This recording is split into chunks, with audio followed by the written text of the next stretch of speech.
అదే సహవాసంలో ఉన్నాం. ఎక్కడుంది బాక్సింగ్ అంకుల్? ఆకలి అవుతుంది, అన్నం ఆకలి అవుతుంది. ఆకలి అవుతుంటే ప్రభా ఆకలి అవుతుంది అన్నాడు. ఆకలి అవుతుందంటే నువ్వు లేయి అన్నాడు దేవుడు. బాక్సింగ్ అంకుల్ లేచినాడంట. నువ్వు వెళ్ళు హోటల్కి వెళ్ళంటే మొత్తం ఎత్తుకున్నాడు. మొత్తం ఇంట్లో రూములో అంతా రూపాయి దొరకలే బాక్సింగ్ అంకుల్. సూటు గిట్ అంతా ఏమి నువ్వు వెళ్ళు అన్నాడు.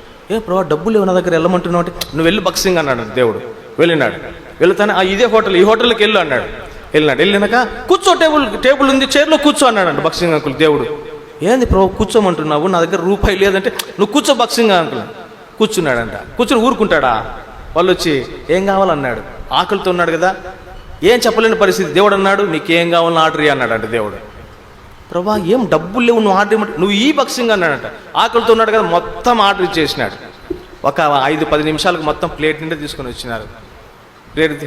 దేవుడు తినంటున్నాడు. ప్రభా ఏం రూపాయి లేదు, తింటే ఊరుకుంటారా? తింటే ఊరుకుంటారా? నువ్వు తిను బాక్సింగ్ అన్నాడు. ఆకలితో ఉన్నాడు, దేవుడు తినమంటున్నాడు కదా, సరే అని తిన్నాడు. తిన్నాక ఊరుకుంటాడు వాడు. ఇంకేం కావాలన్నాడు.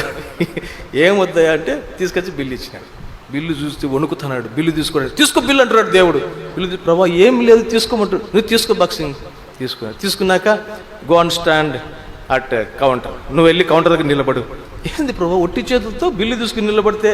నువ్వు నిలబడినాడు.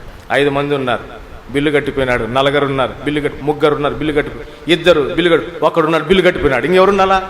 ఈయన వణుకుతూ ఒట్టి చేతులతో ఉన్నాడు. అప్పుడు ఒక కారులో సూటు బూట్ వేసుకుని వచ్చి ఒక వ్యక్తి ఎంటర్ అవుతున్నాడు. ఎంటర్ అయ్యి బాక్సింగ్ గారిని చూసినాడు. బాక్సింగ్ నువ్వు హోటల్ ఉన్నావా? నేను హోటల్కి రాగా నువ్వు బిల్లు కడతావా? కమాన్ అని ఆ బిల్లు తీసుకొని ఆ బిల్లు చెల్లించి అద్దెపోతా. దేవుణ్ణి నమ్మినాడండి ఆయన.